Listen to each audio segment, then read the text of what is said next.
Hola, hola, ¿qué tal? Muy buenas noches. Les doy la bienvenida a todas y a todos a esta última conferencia que vamos a tener el día de hoy como parte del ciclo Primera Plana, retos y desafíos del quehacer periodístico.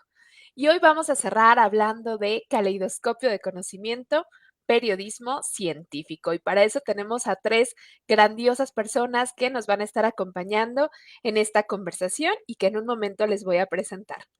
Pero antes quiero recordarles que por asistir a este ciclo, ustedes pueden ganarse fabulosos premios. En este caso tenemos una cámara Instax y un micrófono Blue. Así que bueno, están buenísimos y lo único que tienen que hacer es asistir al 80% de las conferencias del ciclo para participar y bueno, después responder una sencilla pregunta. Así que, ¿cuál es la dinámica? Bueno, en la siguiente diapositiva tenemos las reglas. Al terminar la conferencia tendrán 5 minutos para llevar a cabo su registro. Les vamos a poner el código para poder obtener una constancia y también para poder participar. Si cumplen con 80% de asistencia al ciclo y contestaron también correctamente al menos al 80% de las preguntas, tendrán un boleto para participar en el sorteo del premio. Este lo vamos a hacer muy, muy pronto. Finalmente, les pedimos que nos sigan en las redes sociales como @conocimiento UAM y el premio lo entregaremos en la Rectoría General de la UAM. Y bueno, pues ahora sí les quiero presentar a nuestro maravilloso panel. Empezamos con la maestra Aleida Rueda, quien es comunicadora científica. Estoy segura de que muchos y muchas ya la conocen y ella trabaja actualmente en el Centro de Ciencias de la Complejidad de la UNAM. Ella cuenta con un máster en periodismo de agencia por la Universidad Rey Juan Carlos, España. Es miembro fundadora y expresidenta de la Red Mexicana de Periodistas de Ciencia y ha ganado diversos galardones, entre ellos el Premio Nacional de Periodismo Rostros por la Igualdad 2023, que otorga la CONAPRED, la Comisión Nacional para Prevenir la Discriminación. ¿Cómo estás, Aleida? Muy buenas noches y gracias. Un gusto que nos acompañes. Hola, Oriana, buenas noches. Muchísimas gracias por la invitación. Gracias, Aleida. Y bueno, pues ahora les voy a presentar a nuestro siguiente ponente. Él es el licenciado Eric Juárez Pineda, quien es el director de comunicación social de la UAM. Él también es articulista especializado en educación y principalmente escribe en La Jornada. También ha fungido como locutor de radio en el programa De la Otra Educación, que sale en el 97.3 de FM, y fungió como director editorial de Educación Futura. Así que con Eric vamos a hablar mucho también de la educación y el periodismo, y él se integra en unos momentos. Y finalmente les quiero presentar a nuestro tercer ponente. Él es el maestro José Manuel, quien nos acompaña del Centro de Tlaxcala de Biología. Él es candidato a doctor precisamente en esta área, Ciencias Biológicas de la Universidad Autónoma de Tlaxcala. Es actualmente coeditor y diseñador de la revista digital de comunicación pública de la ciencia, Órale. Es miembro de la Red Mexicana de Periodistas de Ciencia y también es colaborador del INJUVE de la Ciudad de México, el Instituto de Investigaciones Biomédicas y el Tecnológico Nacional de México, entre otras instancias. ¿Cómo estás, José Manuel? Muchas gracias por acompañarnos. Hola, muy buenas tardes. Un gusto estar a mí también compartiendo con ustedes. Saludos. Muchas gracias, José Manuel. Y bueno, pues antes de iniciar con este maravilloso panel, yo les quiero dar un poquitito de contexto de lo que vamos a estar hablando el día de hoy, que es precisamente la comunicación desde el periodismo de ciencia. Y bueno, pues hablar del periodismo de ciencia en México implica hablar de los orígenes que nos remontan a los años 1600, en particular al año 1672, cuando aparece el primer periódico científico en habla española. Esto no empezó necesariamente en México, mucho de lo que hoy conocemos viene de España y viene también de Francia, aunque ahí no estaba en español, y ahí aparecieron estos primeros periódicos científicos que en general eran más conocidos como los lunarios. En estos lunarios ya se hacían ilustraciones muy bonitas, y ustedes pueden verlas, que relacionaban un poco de la ciencia con también la pseudociencia, porque pues en ese momento también se hablaba mucho de astrología, de los astros, pero había por ahí un pequeño interés de empezar a incentivar la parte de ciencia en medios impresos. Esto era distribuido y sobre todo era consultado por una población pues un poco más, con una posición económica un poco más elevada y por supuesto que sabía leer. Pero, ¿qué ocurrió en México? Bueno, pues 100 años después, en 1768, aquí en México empezaron a surgir también las primeras impresiones de diarios como el Diario Literario de México, el Mercurio Volante, asuntos varios sobre ciencias y artes y observaciones sobre la física, las historias naturales y las artes. Todas estas publicaciones trataban diversos artículos científicos y ofrecían consejos, sobre todo sobre agricultura, sobre minería, sobre astronomía, sobre cosas a las que también le interesaba en ese momento a la población. Entonces fueron estos primeros intentos de lo que podríamos empezar a hablar, que fueron las primeras publicaciones que hablaban de periodismo.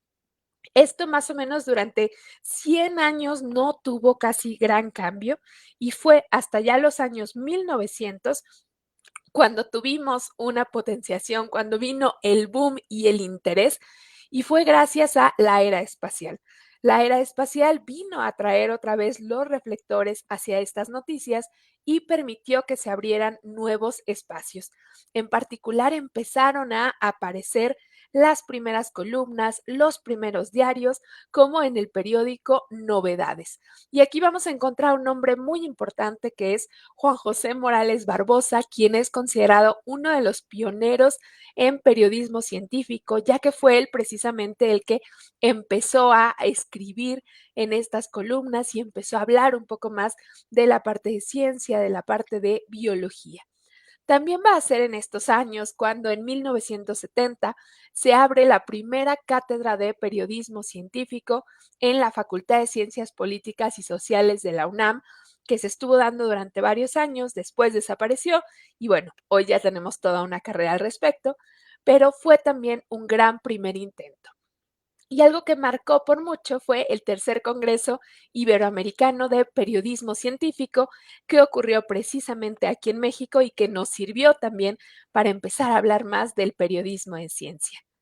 A partir de este momento también se empiezan a abrir diversas columnas en múltiples periódicos que han sido fluctuantes. Algunas han aparecido, han desaparecido, han cambiado, han ido modificando su tono, pero podemos mencionar a periódicos como La Jornada, como el Excelsior, como el Reforma, como el Novedades, que precisamente tienen columnas de ciencia y algunas de las personas que nos van a acompañar el día de hoy han escrito precisamente para estos periódicos y nos van a explicar cómo se hace eso.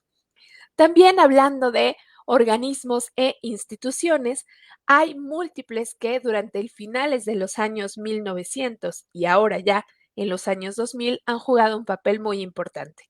Por ejemplo, la Universidad del Claustro de Sor Juana, en donde también se impartieron cátedras alrededor del periodismo, al igual que la DGDC de la UNAM, que con un diplomado formó a múltiples periodistas, la Universidad Jesuita de Guadalajara, que tiene una maestría en comunicación pública de la ciencia, y la SOMEDICIT. Y bueno, pues realmente lo que ha venido a cambiar y lo que ha venido a profesionalizar mucho más es la Red Mexicana de Periodistas de Ciencia, que fue fundada en 2016 y de la que hoy también vamos a estar hablando muchísimo, pues en muy pocos años se ha consolidado como la red de periodistas más importante que tenemos en México y ha dado ya grandes frutos de los que estoy segura que hoy se va a hacer mención el día de hoy. Y bueno, pues esto es lo que hace el periodismo de ciencia en México, esto es lo que ha venido haciendo, siempre tratando de brindar información. Pero ¿a qué nos enfrentamos? Bueno, pues en el año 2017 surgió un informe que es del que más nos basamos, que es el informe de percepción pública de la ciencia, que fue hecho por el INEGI y que sometió un montón de preguntas, de creencias alrededor de la ciencia. Y aquí podemos concentrar del lado izquierdo algunos de los resultados. Por ejemplo, el 84.4% de las personas creen que existe el Premio Nobel de Matemáticas, cuando no existe. También el 80.9% creen que los antibióticos sirven para tratar enfermedades causadas tanto por bacterias como por virus. Y eso pues es bastante problemático, lo vimos en la pandemia. También creemos, por ejemplo, en objetos voladores, en poderes psíquicos, en acupuntura, quiropráctica, homeopatía, limpias y sobre todo el 72% cree que los mexicanos confiamos demasiado en la fe y muy poco en la ciencia. Desafortunadamente no se ha repetido un ejercicio similar a este y pues no se hizo una nueva encuesta pública, así que tenemos esto, pero en otros países como en Argentina sí se han repetido este tipo de ejercicios y tenemos, por ejemplo, que después de la pandemia incrementó la confianza en las científicas y científicos hasta en 75%, en médicas y médicos en 64%, representantes de organizaciones gubernamentales 20%, periodistas 18% y representantes de gobierno un 7%. Así que este es el panorama al que nos estamos enfrentando cuando hablamos de periodismo de ciencia. Y es con este panorama precisamente con el que me gustaría abrir el diálogo. Por aquí les dejo algunas referencias que vamos a poner al final en donde ustedes pueden seguir consultando. Pero es precisamente con este panorama que yo quiero iniciar el diálogo con nuestros tres maravillosos ponentes del día de hoy, porque si bien el periodismo científico es maravilloso y nos ha aportado mucho, también tiene grandes retos. Y uno de ellos es justamente esa confianza pública en la ciencia. Así que la primera pregunta que me gustaría hacerles es, ¿cómo podemos incrementar la confianza pública en la ciencia a través del periodismo? Y esa primera pregunta me gustaría que empezaras, Aleida, a darnos una respuesta, por favor, con toda tu experiencia. Muchas gracias, Oriana, y muchas gracias por este resumen express de lo que ha significado el periodismo de ciencia. Creo que es claramente porque me dedico a eso, es una de las profesiones más bonitas, más satisfactorias y en la que aprendes más cosas permanentemente. Y efectivamente estoy de acuerdo en que ha habido un boom, digamos, de esas pocas cosas positivas que nos dejó la pandemia, ¿no? El visibilizar esta profesión, el visibilizar la necesidad de que haya profesionales que no necesariamente sean científicos. De hecho, no necesitas ser científico o científica para hacer periodismo de ciencia, pero sí necesitas entender varios o la mayoría de los procesos que se usan para generar nuevo conocimiento. Y en ese sentido, y contestando a tu pregunta, creo que hay que hacer una diferenciación muy clara en identificar los niveles de confiabilidad, ¿no? De qué tan confiable es la ciencia o el conocimiento, y por otro lado, no caer en justamente la fe ciega o creer en la creencia en la ciencia, porque entonces estaríamos cayendo exactamente en lo que nos estamos quejando, ¿no?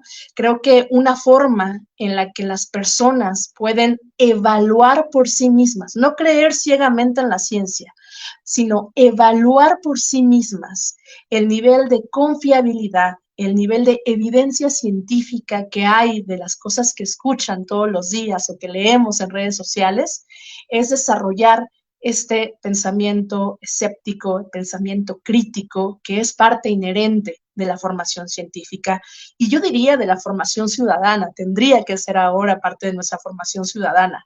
Entonces, esto significa ser mucho más rigurosos, ¿no? En cuanto a las fuentes que nos ofrecen esta información.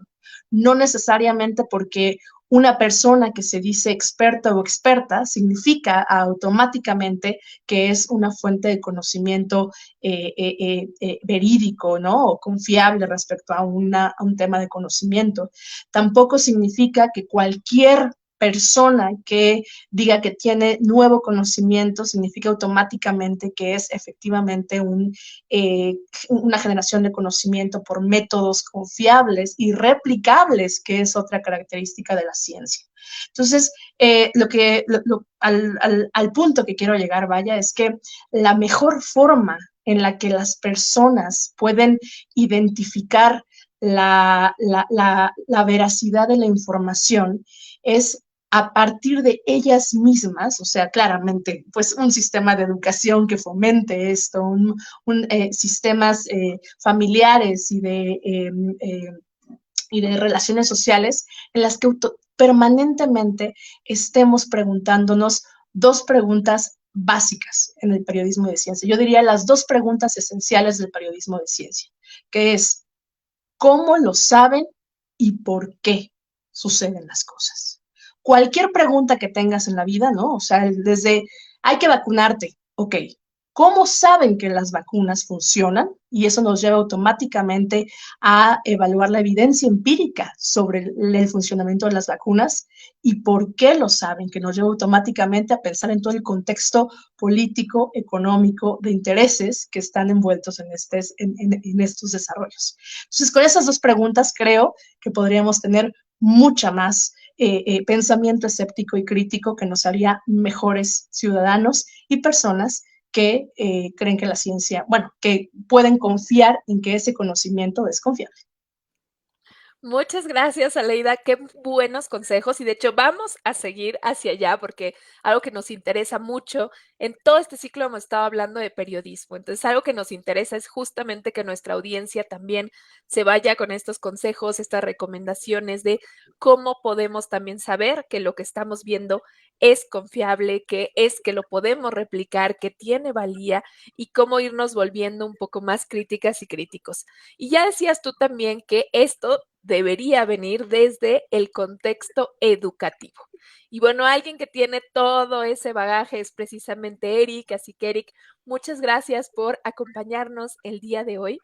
Y a mí me gustaría hacerte esta misma pregunta, Eric, desde tu experiencia también en la parte educativa. ¿Cómo podemos incrementar la confianza en la ciencia, la confianza pública en la ciencia a través del periodismo? Muchísimas gracias. En primer lugar, agradecer la invitación y me siento muy honrado de estar en medio de expertas y expertos sobre el tema que además es fundamental en estos días donde de repente vemos que elementos como pseudociencias eh, imperan en el ámbito público y hasta en los medios de comunicación eh, para creer justamente en el periodismo científico, en cómo explica todo esto a la sociedad, creo que hay unos elementos importantísimos que se deben de tener en cuenta. En primer lugar, pues uno de los valores más importantes de las y los periodistas es la credibilidad sobre lo que se está hablando. ¿Y cómo fomentamos esta credibilidad? Mucho tiene que ver también con la formación y con la presentación de la información que presentamos. Hay un reto importantísimo justamente en las personas que se dedican al periodismo de ciencia, al periodismo educativo, de divulgación también, que es la formación de la especialización de estos temas. Y este reto es muy importante porque las audiencias tienen todo el derecho pues, de estar bien informados. También las audiencias son sujetos de derechos y en muchos espacios pues se les debe de garantizar estos derechos y el acceso a la información pues es también uno de ellos. Segundo lugar, la explicación de los fenómenos, como bien Aleida nos lo había comentado, resulta importantísimo, coincido muchísimo en lo que ella nos está exponiendo sobre pues explicar qué es lo que está sucediendo en la vida diaria, explicar los fenómenos cotidianos, lo que está sucediendo con el día a día, desde un lenguaje claro, sencillo, accesible para todas y todos, también ayuda muchísimo justamente para pues aumentar la credibilidad en la ciencia. Algunas encuestas, algunas mediciones pues sobre la confiabilidad en algunas personas, desafortunadamente han puesto hasta abajo a las y los científicos, porque se tiene una mala idea que las y los científicos, las personas que hacen ciencia, pues tienen ahí en medio muchas cosas ocultas o que a veces se usa para fines no buenos, y pues eso permea justamente como en la credibilidad de las personas que se dedican a ello. Y creo que uno de los retos importantes desde el periodismo, la comunicación y desde las instituciones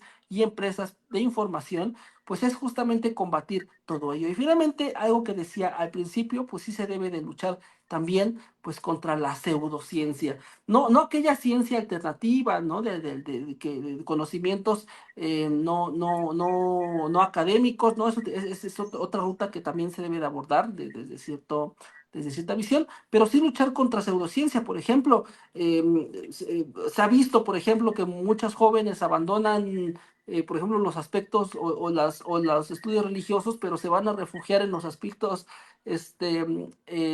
como el tarot o como en otros, o la astrología, etcétera, estas pseudociencias que pues no nos garantizan explicar los fenómenos de manera metodológica, pero pues que están presentes también ahí en la población, y muchas veces los medios de comunicación y los reporteros tenemos la responsabilidad pues de informar bien a la ciudadanía.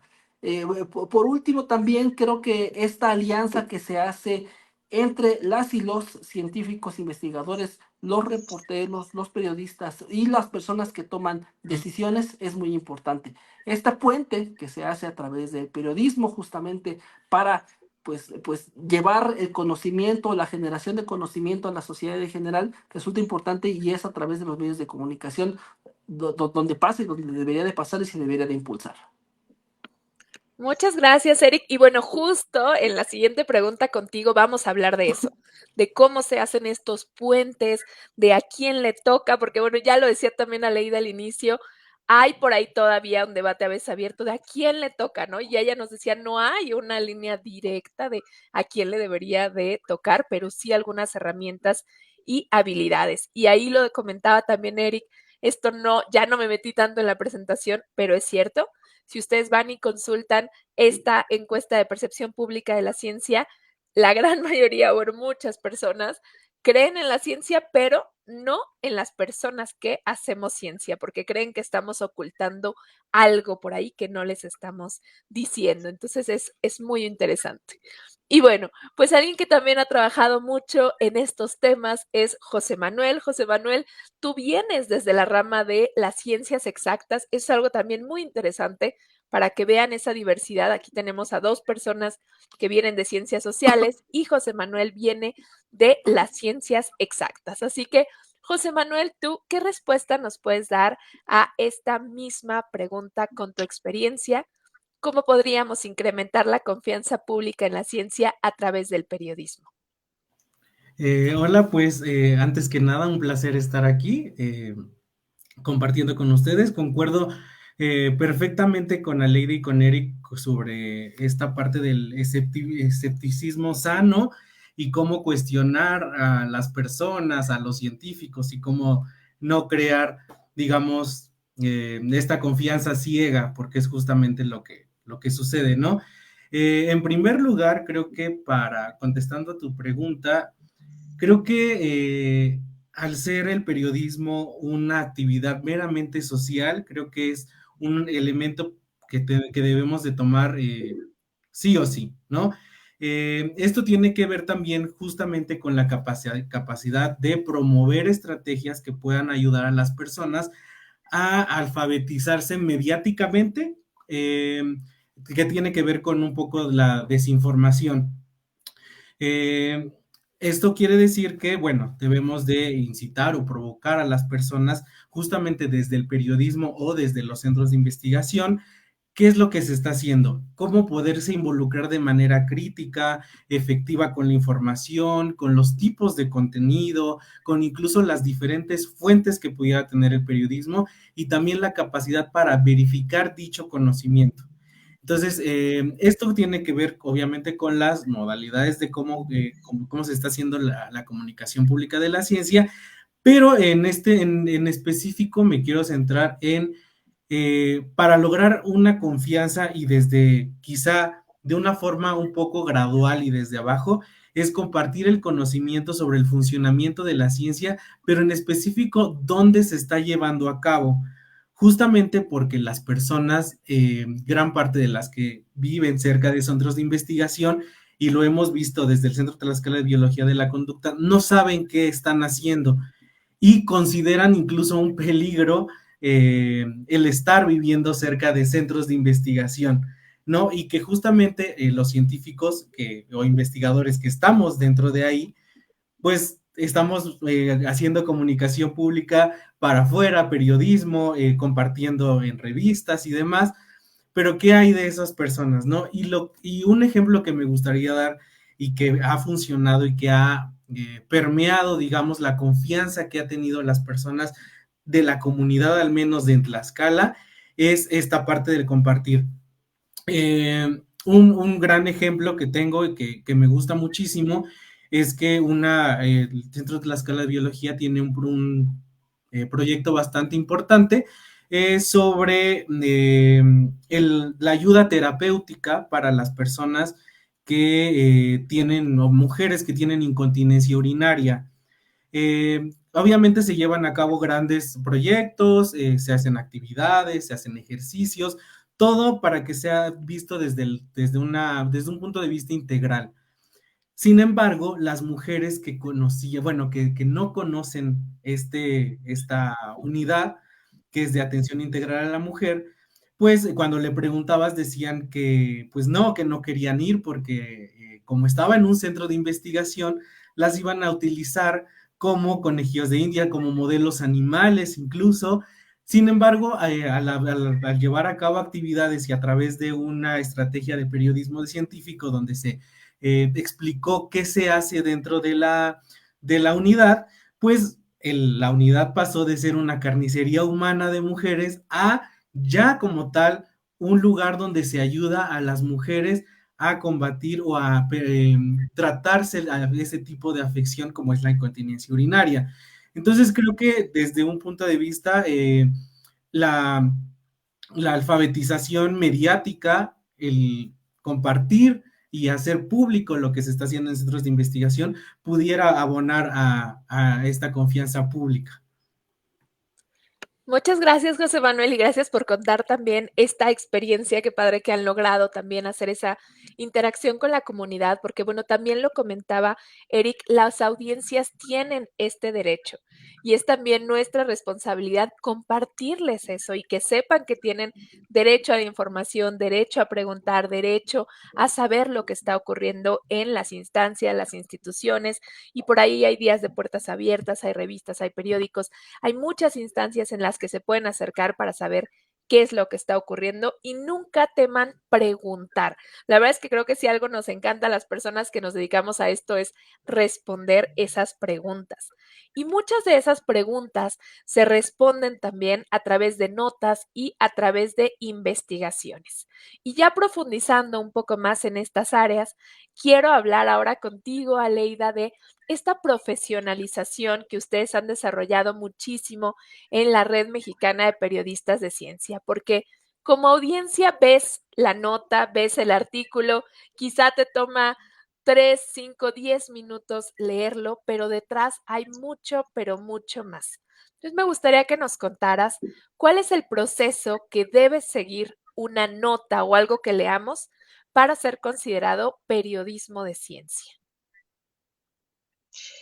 Pues mira, yo diría que una de las primeras cosas tiene que ver con el que aparezcan medios de comunicación ya define que es periodismo de ciencia. Muchas veces la gente se confunde entre divulgación y periodismo, ¿no? Hay muchas diferencias, pero una que siempre les digo es, aparecen medios de comunicación, si aparecen medios de comunicación es más probable que sea periodismo. Ahora, responde a los géneros periodísticos, reportaje, crónica, nota, ensayo, entonces es más probable que sea periodismo. Aún así, si hablamos de calidad en cuanto a periodismo de ciencia, podríamos hacer toda una discusión sobre qué sí y qué no entra, y esa creo quizás no es el tema en cuestión, pero sí es una profesión que exige no solamente el conocimiento, como ya decía yo, de cómo se genera el conocimiento. Por ejemplo, el saber que existen los papers, ¿no? Los artículos científicos publicados en revistas, revisadas por pares, y que ese conocimiento, digamos, tiene mayor evidencia de que puede ser certero. No necesariamente es 100% certero. Tenemos un montón de artículos científicos, lo pueden checar en Retraction Watch, que es un sitio web en donde aparecen todos los artículos que han sido retractados por errores metodológicos o por fraudes científicos, pero de cierta forma es la mejor forma que se tiene de el mostrar las investigaciones y el demostrar que hubo una prueba detrás, un experimento, evidencia científica que demuestra que eso se apega a la realidad, que eso es hasta cierto punto cierto, ¿no? La ciencia cambia, la ciencia no es un proceso acabado, entonces hay que tener siempre en cuenta eso, que no, yo difiero un poco con esto que se dice, hay que creer en la ciencia, no hay que creer en la ciencia, de hecho hay que desconfiar permanente en la ciencia, gracias a la desconfianza es que se han hecho los grandes avances. Lo que sí hay que saber es qué preguntarle a la ciencia, qué preguntas hacerle a los procesos de investigación, qué preguntas hacerle cuando lees un paper, qué preguntas hacer cuando entrevistas a una investigadora, a un investigador, para que te dé certeza sobre cómo llegó a ese resultado. Ese realmente es el proceso en el que se hace esta investigación periodística. Y otra cosa muy importante, y también difiero en un poco lo que se mencionó en algún momento, es, por supuesto que hay que desconfiar también de parte de la población científica. No digo que todo en la vida, todos en la comunidad científica estén ocultando algo, pero hay que ser muy realistas sobre la actividad científica la hacen seres humanos. Entonces, como tal, los seres humanos tienen intereses políticos, económicos, personales. Y entonces hay científicos y científicas que son pagados por la industria tabacalera para promover los vapeadores, por ejemplo, como sanos, ¿no? O mejores que otros instrumentos. Hay científicos que son pagados por la industria de la leche en polvo para promover la leche en polvo por encima de la leche materna. Hay científicos y científicas que explotan a estudiantes, que violan, que acosan, que hostigan. Eso también es parte del periodismo científico y no tenemos que asustarnos. Tenemos que verlo como una realidad, una actividad humana, que como toda actividad humana puede tener excepcionales personas, pero también problemáticas inherentes a la comunidad, que solamente un periodista, una periodista que investiga y que muestra con evidencia que eso sucede, pues puede contar historias al respecto. Entonces creo que todo eso es lo que hace que un periodista puede tener una realidad mucho más clara de qué es hacer ciencia. No es solamente decir, este es el experimento y el resultado increíble que te va a resolver la vida, sino para llegar a eso hay un montón de problemáticas y complejidades que es muy importante contar en los medios de comunicación.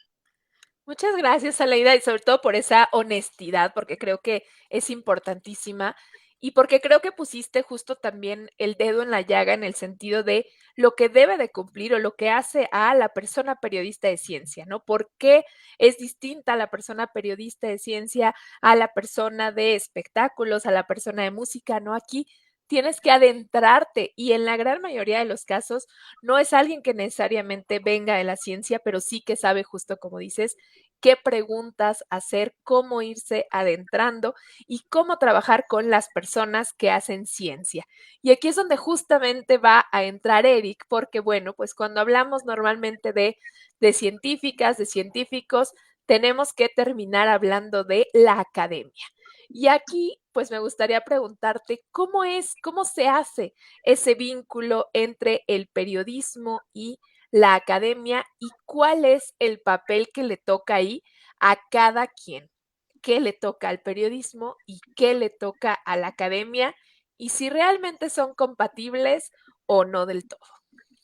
Sí, claro que sí, muchísimas gracias. Creo que hay elementos que nos hermanan, que compartimos entre las y los generadores de conocimiento, las y los científicos y las y los reporteros. En primer lugar, creo que compartimos algunas preguntas básicas con las que hacemos nuestro trabajo, ¿no? ¿Qué está pasando? ¿No? Tratamos de explicarnos un fenómeno, un hecho de lo que está sucediendo, cómo pasan las cosas, por qué pasan las cosas y a partir de eso, ¿qué hacemos con lo que tenemos, con los resultados de estas preguntas? Estamos generando conocimientos, estamos generando elementos que sirven, por un lado, la ciencia y la investigación para proponer soluciones, para crear, vigilar y explicar lo que está sucediendo y por el otro lado también pues muchas veces también para ayudar a tomar decisiones. Y eso creo que es muy importante porque tanto el periodismo como la generación de conocimientos ayudan a los tomadores de decisiones, pues a hacer eso, a tener elementos, pues para crear acciones y actividades pues, que repercuten en la sociedad en general.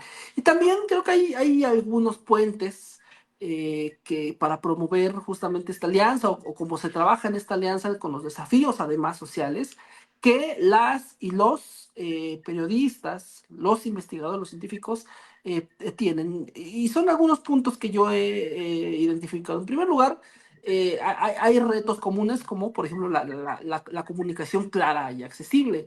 Las y los científicos nos brinda a la vez la oportunidad pues de tener comunicación y hallazgos de manera sensible, clara, sin utilizar lenguajes técnicos y que muchas veces los reporteros, las reporteras, pues ayudamos a compartir estos conocimientos y estos hallazgos importantes. Otro reto que yo identifico también de esto, pues es una formación o una alfabetización en temas científicos. Muchas veces la sociedad no está obligada a conocer estos aspectos, estos procedimientos, en fin, todos estos elementos que comprende la ciencia. Y aquí el puente con los reporteros justamente que ayudan a clarificar las cosas y ayudarle a la sociedad a tener más claras y a demostrar estos elementos a veces complejos. En tercer lugar, y también es un reto, esta colaboración interdisciplinaria que se tiene que fomentar entre las y los científicos de diferentes disciplinas y de múltiples perspectivas para generar así esta nueva integración con las y los reporteros, los medios de comunicación que más adelante pues sacarán pues, notas o los productos periodísticos que así se impulsan. También creo que es bien necesario y esta es una alianza importante que se debe de hacer no nada más con los investigadores y con los institutos, las universidades, etcétera, crear espacios de diálogo y de compartir o confrontar ideas. Creo que siempre es muy importante contar con unos espacios, no solamente en medios de comunicación, algunas revistas especializadas, etcétera, sino con espacios a lo mejor hasta físicos de diálogo donde se puedan intercambiar ideas, donde puedan haber personas con el mismo interés, pero con diferentes perspectivas que ayudan a nutrir justamente estas perspectivas. También, creo que también para abonar en el posicionamiento de las y los científicos o las personas que hacen ciencia, es importante también promover la transparencia y la rendición de cuentas de los procesos, explicar las motivaciones, métodos, resultados, ayudan mucho justamente a clarificar estas ideas y finalmente involucrar a la sociedad civil y a las personas que no están como empapadas en el tema en todos estos procesos para que pues tengamos una participación, una promoción muchísimo más amplia de estos elementos y de estas evidencias que ayudarán posteriormente a generar resultados o generar nuevas políticas. Muchas gracias, Eric. Un gran resumen de todo lo que implica este vínculo entre el periodismo, la academia, cómo sí se parecen. Y también creo que vale la pena resaltar lo que decía hace ratito Aleida. Son personas, son individuos y por ahí también muchas veces hay barreras. Creo que poco a poco y sobre todo ya conociendo el trabajo de algunas personas se van abriendo estos campos, pero también de entrada la academia es un tanto recelosa a compartir qué es lo que estoy haciendo, cómo lo estoy haciendo, qué vas a decir, cómo lo vas a poner y bueno, también en ocasiones hay malinterpretaciones de lo que se dice, entonces creo que sí es un diálogo constante que tenemos que seguir fortaleciendo porque pues tenemos que generar esos puentes y esa interdisciplina totalmente necesaria. Y hay distintas formas en las que hacemos justamente este trabajo y en la que lo mostramos y lo exhibimos. Y una de ellas son las revistas científicas. Por eso me gustaría cerrar con José Manuel hablando precisamente de las revistas científicas. Y es que, bueno, José Manuel, ahora estamos hablando ya mucho de los medios digitales.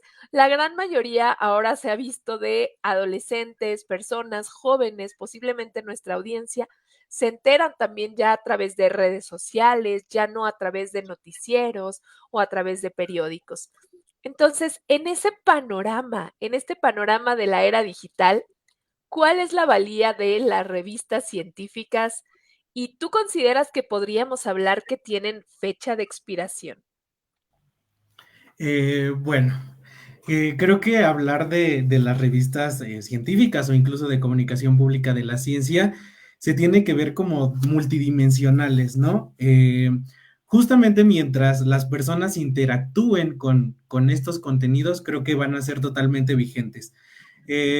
¿Por qué? Porque incluso a través de estas encuestas sobre percepción pública de la ciencia y demás, se ha evidenciado que las personas, para enterarse formalmente de conocimiento científico, pues las revistas han sido la principal, ¿no? Incluso cuando se ha preguntado a los científicos, incluso es el primer medio que utilizan ellos para comunicar de forma un poco más efectiva la ciencia. Entonces, este uso de narrativas para hablar y estar comunicando la ciencia, creo que se ve desde ambos lados.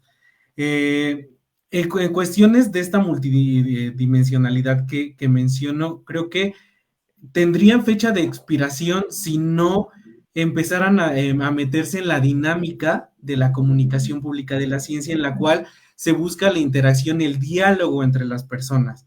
Entonces, justamente lo que mencionaban era bueno, teóricamente ya se ha identificado como esta falta de interacción que habían tenido las partes editoriales con el público. Entonces, en ese aspecto, los que estábamos de este lado en la parte editorial, decidíamos qué ciencia necesitaba el ciudadano, ¿no? Como lo explica la Somedicit. Y decíamos, pues creo que el ciudadano necesita saber esto y necesita saber aquello. Sin embargo, ¿qué pasa cuando le preguntamos a las personas? Ellos no necesitaban saber lo que nosotros queríamos enseñarles, sino ellos necesitaban otra cosa totalmente diferente. Entonces, justamente, al entrar las revistas en esta dinámica en la cual ya lleva a cabo un diálogo, entonces creo que ya se está, digamos, utilizando de buena manera lo que tanto los científicos quieren, que es comunicar en revistas, como los ciudadanos quieren informarse a través de revistas. Entonces, ahora, dentro de esta parte multidimensional, ya tenemos la parte, digamos, social que interactúa el público con estas revistas. Ahora, desde la parte editorial, ¿qué se está haciendo? Pues abarcando nuevas narrativas, estamos intentando buscar nuevas formas, porque el periodismo el periodismo hay que entender que también se ha ido transformando y que justamente ya se ha hablado de un periodismo de ciencia de transmedia, en la cual, pues obviamente el texto es demasiado importante y que está justamente detrás de, pero ahora, ¿qué se está haciendo? Pues abarcando con podcast, con nuevas formas de mostrar el contenido, y en las revistas sucede igual. Está utilizando nuevas, digamos, formas de atraer a que las personas lean lo que se está compartiendo, ¿no? Como es el caso de las redes sociales, como es el caso de compartir boca en boca, y nuevas estrategias que estamos intentando implementar y que justamente también tiene que ver muchísimo esta parte transmedia con el diseño, y que estamos intentando también innovar y que justamente adaptar nuevas formas de plasmar el contenido y cómo ilustrarlo para que el público pueda interactuar y que le guste. ¿Por qué? Porque pues también la imagen pues importa demasiado, ¿no? Entonces, al momento de nosotros tomar en cuenta esta multidimensionalidad, creo que es cuando nos volvemos más vigentes incluso, y nos podemos volver como, pues no imprescindibles, pero sí una fuente de consulta bastante frecuente. Muchas gracias, José Manuel. Y bueno, ya eso nos va a quedar para otra mesa, pero seguramente tendremos que explorar cómo va a cambiar también el periodismo científico a través de la inteligencia artificial y pues qué va a venir también en toda esa vertiente. Pero hablaban de las audiencias y en ese sentido me gustaría saber si hay alguna pregunta o algún comentario que tengamos por parte de el público antes de cerrar nuestra mesa. Así que si tienen alguna pregunta, la pueden mandar en este momento. Veo por ahí un comentario que tenemos, nada más de Osvaldo, que nos dice, por ejemplo, que si no se equivoca, hay videos que ayudan a quienes quieren incursionar en la difusión de la ciencia en la página de la Dirección de Comunicación del Conocimiento y que le gusta mucho Ori Astro. Muchas gracias, Osvaldo. Justamente, bueno, pues contamos con distintas herramientas para seguir formando a las personas en esto que decían de la comunicación pública de la ciencia.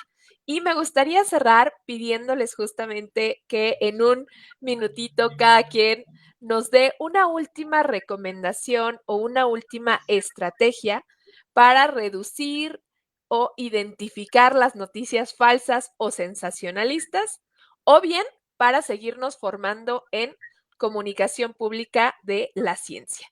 Aunque, déjenme les digo también que nos acaba de llegar una pregunta, entonces se las voy a leer porque tal vez también prefieren responder esa. ¿Cómo el periodismo científico aborda las ciencias sociales como la antropología, sociología, etcétera, ya que la mayoría de estas ciencias toman en cuenta el conocimiento subjetivo? ¿Quién quiere responder esta? Aleida, al Eric, creo que ustedes son las personas indicadas. Si me permite, Aleida y los demás, mucho de mis años de expertise es a través del periodismo especializado en educación y mucho tiene que ver con pedagogos, sociólogos de la educación, abogados, incluso, etcétera. Y ha sido una experiencia muy enriquecedora porque más allá de los datos que de repente los estudios los generan, etcétera, son las historias de formación docente, por ejemplo, o las historias de trayectorias de alumnos en situación de vulnerabilidad, de los padres de familia, de formación para el trabajo, lo que nos va llenando, ¿no? Las ciencias sociales están llenas de historias increíbles que al periodismo nos encanta y que le podemos sacar mucho jugo. A partir de ahí es como hacemos esta conexión sobre cómo abordarlo y también, por supuesto, a través de lo que las y los científicos sociales realizan y publican en sus medios especializados. Es muy interesante y sí hago esa invitación para involucrarnos en esos temas. Muchas gracias. Aleida, ¿quieres abonar algo a esta pregunta? Pues quizás hasta lo uno con mi consejo, creo que la forma que homogeniza a las ciencias exactas, mal llamadas exactas, porque cualquiera puede ser exacto o no exacto, y también las ciencias sociales, que en realidad no son, no, creo yo desde mi perspectiva, no deberían ser los patitos feos ni las partes ajenas a la ciencia. Los mejores reportajes que yo he leído de Ed Young, por ejemplo, en The Atlantic, que para mí es el mejor, uno de los mejores periodistas de ciencia del mundo, él lo que dice es, ninguna problemática actual puede ser vista ni cubierta periodísticamente desde una sola disciplina. Para entender la pandemia, no puedes narrarla solamente desde el punto de vista epidemiológico, ¿no? Tienes que hablar de psicología, tienes que hablar de sociología, tienes que hablar de antropología, tienes que introducir la visión compleja, y además trabajo en el Centro de Estudios de la Complejidad, entonces ahora ya lo tengo muy, muy claro. Las mejores historias son de problemáticas complejas, pero hay que narrarlas de forma compleja. Eso no significa hacerlas dificilísimas, ¿no? O meter y meter datos y datos, no. Es saber que la realidad está compuesta siempre de elementos desde distintas visiones y que si a veces no aportas una fuente, una visión, una perspectiva, un ángulo desde una ciencia, probablemente no entiendas la problemática general. Entonces, uno de mis consejos es eso, ¿no? Como saber que cualquier problemática va a tener distintos ángulos y es enriquecedor narrarle a la gente como diferentes, cómo esos ángulos no solamente están en la esencia del problema, sino que te ayudan a entender el problema. Y el segundo consejo es lo que ya dije, es no importa si en ciencias sociales, no importa si es un problema de pobreza y migración o un problema de materia oscura y hongos. La pregunta va a ser siempre, ¿cómo lo saben? Y si las ciudadanas y ciudadanos se hacen esa pregunta, ¿cómo lo saben? No tienen que creer en la ciencia, están haciendo la pregunta correcta para tener la evidencia científica y saber si eso es conocimiento fidedigno o es charlatanería. Muchas gracias, Aleida. Y nos llegó otra pregunta que me voy a ir muy rápido con ella porque creo que José Manuel también va a poder ahondar en ella y pueden sumarse también Eric y Aleida. Y es si hay alguna forma de evaluar el impacto positivo del periodismo científico sobre la sociedad en la inmediatez corto plazo. Ya nos contaba, por ejemplo, José Manuel una experiencia, entonces, no sé, José Manuel, si quieres ahondar un poquito en esa evaluación, por ejemplo, que ustedes han tenido. Sí, creo que, bueno, al igual que al ser también el periodismo una modalidad de la comunicación pública de la ciencia, la evaluación resulta un poco complicada. Obviamente más, bueno, cualitativamente más que cuantitativa. Y justamente parte de la heterogeneidad del público, de que cada uno, existen distintos tipos de públicos, de distintas edades, y que justamente, pues no tenemos realmente quizá una aplicación práctica más que, porque justamente uno el propósito del periodismo es informar y contextualizar. Obviamente, intentando adaptar a que las personas utilicen el conocimiento para pues su vida diaria, ¿no? El ejemplo que que les mencionaba, ¿cómo lo hicimos? Bueno, evidentemente porque aumentó la cantidad de mujeres que acudieron a la unidad de atención a la mujer, en la cual pues, pues yo les hice unas preguntas de que, bueno, ¿cómo pudiste, cómo encontraste, digamos, y cómo acudiste? Es justamente eso, ¿no? Yo antes pensaba que aquí se hacían estudios con las mujeres cuando realmente es lo contrario, ¿no? Se les ayuda, se les apoya, y que es justamente una de las formas de evaluar, pero actualmente, digamos, se hace de forma como muy, como por encimita, ¿no? Y que es justamente solo se pudiera identificar en cuestiones como muy locales, y admito yo que es lo que nosotros hicimos. Muchísimas gracias y gracias también a Abigail. No sé si alguien en un minutito quiera abonar algo a esta respuesta o más bien a esta pregunta. Pues sí, yo diría que no hay mejor forma de evaluar el impacto positivo o negativo, ¿no? Depende de quién sea. Si eres una empresa que derramó petróleo, pues quizás ese impacto no sea tan positivo para ti, pero creo que una forma es las decisiones que toma la ciudadanía, ¿no? Casi es qué exige a nuestros representantes políticos, qué decisiones toman en su colonia en función de si va a usarse cierto material para asfaltar las calles o si el ruido está siendo un problema. Creo que, digamos, cuando decimos la ciencia está en todo, es un poco cliché, pero ciertamente la información de calidad verificada y rigurosa sobre temas de ciencia efectivamente puede hacer una diferencia en las decisiones que toman las personas respecto a cómo mejorar su calidad de vida. Entonces, creo que sí es un poco subjetivo lo que estoy diciendo, porque es, como dice Pepe, es dificilísimo de medir, pero también hay formas muy claras. solamente como un ejemplo muy rápido, yo hice un reportaje sobre un medicamento ilegal, pirata, que estaba provocando más problemas de enfermedad que de salud, ¿no? Un medicamento que se llama Ajoquín, no lo tomen, por favor. Y a partir de ese podcast, las personas que lo escucharon dejaron de tomar ese medicamento. Entonces, no te puedo dar datos ¿no? Del impacto cualitativo, pero sí de personas exactas, ¿no? Específicas, 10, 15 personas que tomaban ese medicamento y que a partir de escuchar este podcast lo dejaron de escuchar. Entonces, es sí poco medible, pero también muy fácil de identificar si tienes este diálogo y esta perspectiva local de cómo realmente puede la información modificar tus decisiones y tus comportamientos en función del bienestar que quieras tener, ¿no? De tus propias decisiones. El periodismo no decide por ti ni hace que tú tomes una decisión. Te da información y tú tomas la decisión.